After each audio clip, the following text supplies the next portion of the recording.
So we've done a fantastic video on taking your electric folding wheelchair or scooter abroad on a flight and everything you need to be mindful of there. If you haven't seen it, I'll drop the link to it at the end of this one. Definitely worth a watch.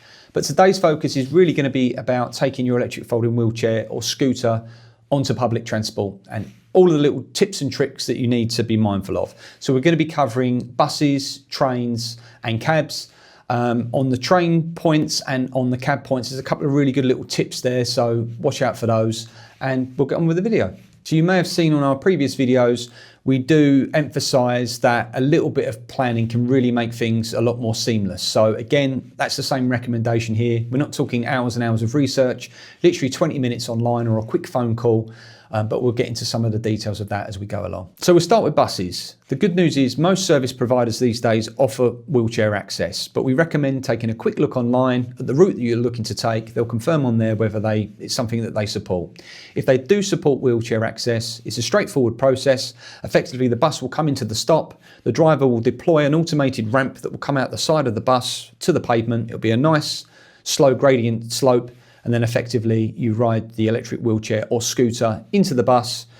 There'll be a designated spot whereby you can effectively park there for the journey.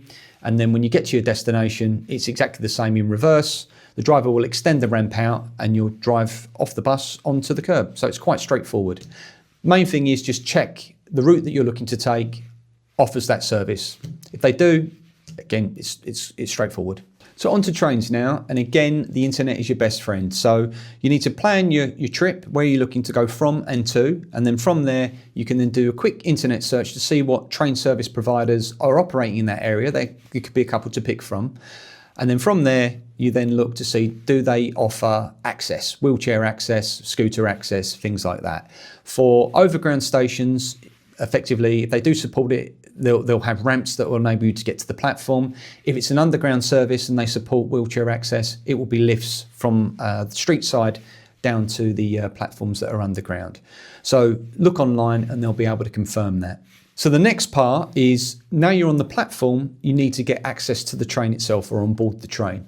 So there are two scenarios. The first scenario is certain stations, when the train comes in, that gap between the train and the station platform will be small enough whereby effectively you can ride your wheelchair or your scooter directly onto the train.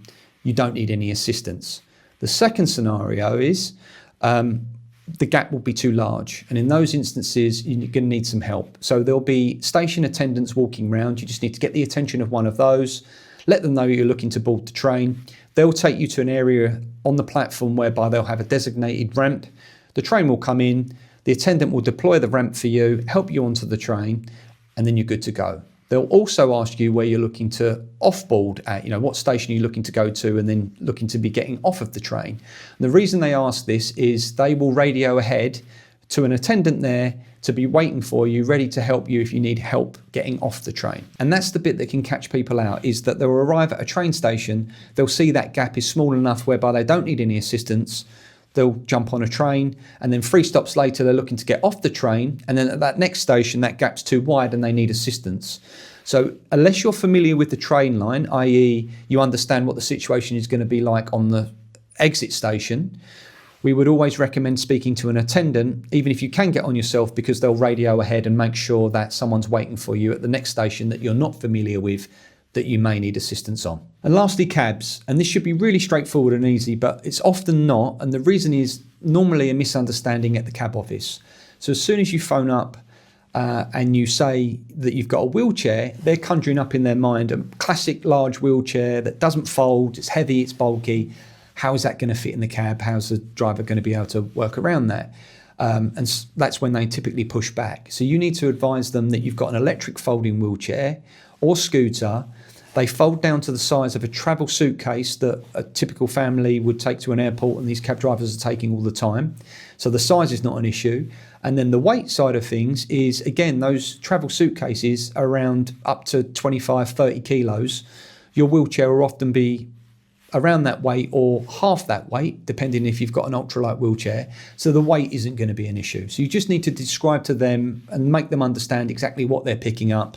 And if you give the analogy of a travel suitcase, they know what the size of those are, they know what the weight of those are, and they'll know if their drivers are dealing with those every day and whether it's going to be an issue or not. So that's a little tip there in terms of when you're dealing with cab offices. Just make sure they understand exactly what you mean when you say the word wheelchair, and you shouldn't have a problem.